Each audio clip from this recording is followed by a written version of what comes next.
Have you ever wondered how the concept of Indian nationalism emerged? Let's journey back in time to the late 19th century, a period rife with change and burgeoning ideas. Here, we find the roots of Indian nationalism, a movement that would eventually lead to the birth of a nation. The late 1800s witnessed the rise of the Indian National Congress, a pivotal organization in the struggle for freedom. The Indian National Congress was established in 1885, providing a platform for political dialogue among educated Indians. This organization would become the driving force behind India's quest for independence, but its formation was only the beginning. The Congress started by demanding greater participation for Indians in governance, a fair judicial system, and better representation. It's essential to understand that the British Raj was not just a political regime, but a catalyst for change. British imperialism played a significant role in fostering a sense of nationalism among Indians. The British rule, with its oppressive laws and economic exploitation, had a profound impact on the Indian psyche. It was a wake-up call that urged Indians to rally together, to stand up against the foreign yoke, to demand their rights, and most importantly, to strive for self-rule. This period also saw the emergence of several influential leaders who would guide the course of the nationalist movement. Figures like Dadabhai Naoroji, Gopal Krishna Gokhale, and later Bal Gangadhar Tilak provided the intellectual and ideological underpinning to the burgeoning nationalist sentiment. Their speeches and writings instilled a sense of unity, purpose, and the idea of India as a nation among the masses. So, the late 19th century was a crucible of sorts. The oppressive British rule, the rise of the Indian National Congress, and the emergence of influential leaders. All these elements combined to plant the seed of Indian nationalism. This sense of nationalism was not just about political independence, but about reclaiming cultural identity, economic self-sufficiency, and the right to self-governance. Thus, the seed of Indian nationalism was sown during the late 19th century, largely as a response to British imperialism. What happened when the seed of Indian nationalism started to sprout? As we turn the pages of history to the early 20th century, we find ourselves amidst a significant event, the partition of Bengal. This was not just a geographical division, it was a calculated move by the British to divide and rule, to weaken the burgeoning nationalist movement. But did it succeed? Quite the contrary. The partition of Bengal in 1905 ignited a spark that fueled the fire of Indian nationalism. The people of India, particularly in Bengal, were not just divided by rivers and mountains now, but by a political boundary that was harsh and unjust. This division, rather than quelling the nationalist spirit, accelerated it. The cries for Swaraj or self-rule grew louder and resonated across the nation. In these tumultuous times emerged leaders who would shape the course of the nationalist movement. One such figure was Bal Gangadhar Tilak, often referred to as the father of Indian unrest. His clarion call of "Swaraj is my birthright and I shall have it" echoed throughout the country, instilling a sense of urgency and determination among the masses. Tilak, with his fiery speeches and writings, infused a new energy into the nationalist movement. He was not just a leader, he was a symbol of defiance against the British rule. His influence reached far and wide, inspiring many to join the cause. But it wasn't just about fiery speeches and protests. Efforts were also made to unite the people through cultural means. The celebration of festivals like Ganesh Chaturthi and Shivaji Jayanti were used to foster a sense of unity and nationalism among the diverse population of India. The early 20th century was a period of growth, a period of transformation. The seed of Indian nationalism had sprouted into a sapling, standing strong against the winds of oppression, reaching out towards the sunlight of freedom. The sapling was growing, and with it, the dreams and aspirations of a nation. The early 20th century saw the sapling of Indian nationalism growing stronger and stronger, fueled by the efforts of leaders like Tilak. What led to the full bloom of Indian nationalism? As we turn the pages of history to the period following the First World War, we find the emergence of a figure who would come to symbolize Indian nationalism. Mohandas Karamchand Gandhi, lovingly called the Mahatma, the Great Soul.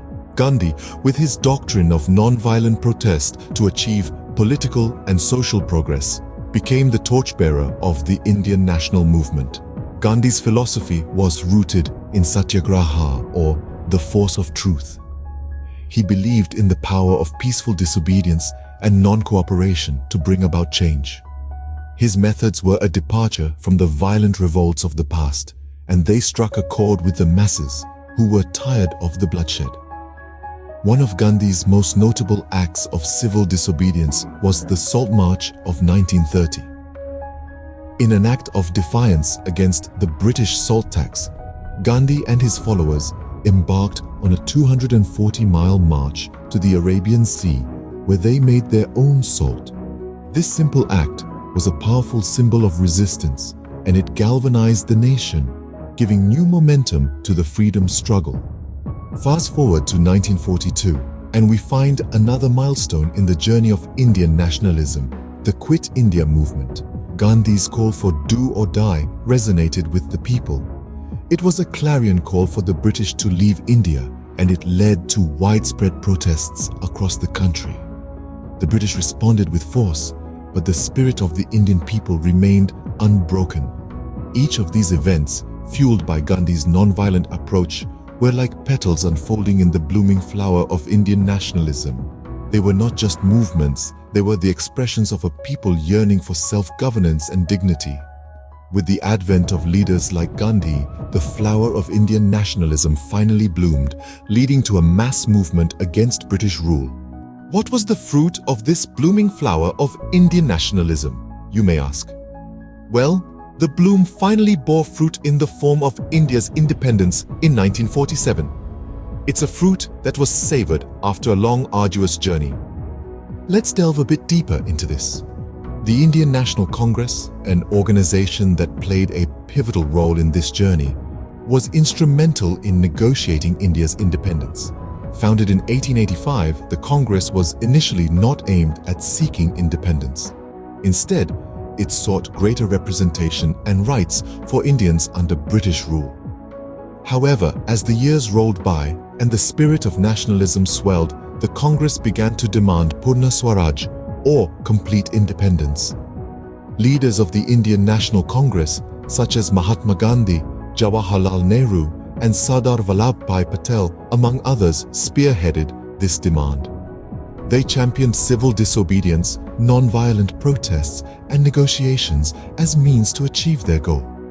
After countless struggles and sacrifices, their efforts finally bore fruit. On the 15th of August 1947, India woke up to a new dawn of freedom. However, this independence was not without its challenges. The partition of India and Pakistan was a direct consequence of this newfound freedom. A division based on religious lines led to one of the largest mass migrations in human history. It was a time of great joy, but also of immense sorrow and loss. The partition left deep scars that are still visible in the subcontinent today. The Indian National Congress, post-independence, had a new challenge: to govern a newly independent nation, to heal the wounds of partition, and to lay the foundations of a democratic republic. This was no small task, but the leaders rose to the occasion, setting India on the path of becoming the world's largest democracy. So, what was the fruit of this blooming flower of Indian nationalism? The fruit was the hard-earned freedom of India in 1947. A freedom that was not just the end of colonial rule, but the beginning of a new chapter in India's history. A chapter of self-governance, of democracy, and of unity in diversity. This was the fruit of the Indian nationalist movement, a fruit that continues to nourish the nation of India today. So how did the emergence of Indian nationalism shape the India we know today? In its early beginnings, the seed of nationalism was sown, germinating from the common sentiments of shared history, culture, and heritage. The Indian people, though diverse in language and tradition, found a common thread of unity in their shared struggle against colonial rule. The sense of a united Indian identity began to take root, marking the inception of a collective consciousness that transcended regional and cultural boundaries. As we moved along the timeline, we saw this sapling of nationalism grow stronger and taller. The socio-religious reform movements of the 19th century played a significant role in this growth, fostering a sense of pride in one's own culture and heritage. The fight against social evils, the efforts to revive the glory of ancient Indian civilization, and the emphasis on education and enlightenment all contributed to nurturing the growing sapling of Indian nationalism.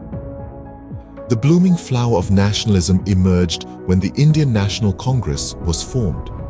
The establishment of this political platform marked the beginning of a more organized and coordinated struggle for freedom.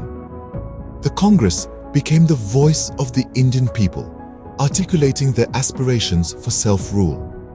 The fruit of freedom was finally reaped in the mid-20th century. The relentless struggle of the Indian people, their resilience in the face of adversities, and their commitment to the cause of independence finally culminated in the birth of a free and independent India. The emergence of Indian nationalism was not merely a political phenomenon. It was a social and cultural revolution that shaped the collective consciousness of the Indian people. It was a journey of resilience and unity. It was a testament to the indomitable spirit of the Indian people who, despite their diversity, came together to fight for a common cause. In essence, the emergence of Indian nationalism was the crucible in which modern India was forged. It was the driving force behind the transformation of a colonized nation into a sovereign, democratic republic. The emergence of Indian nationalism was a journey of resilience and unity, leading to the birth of a free and independent India.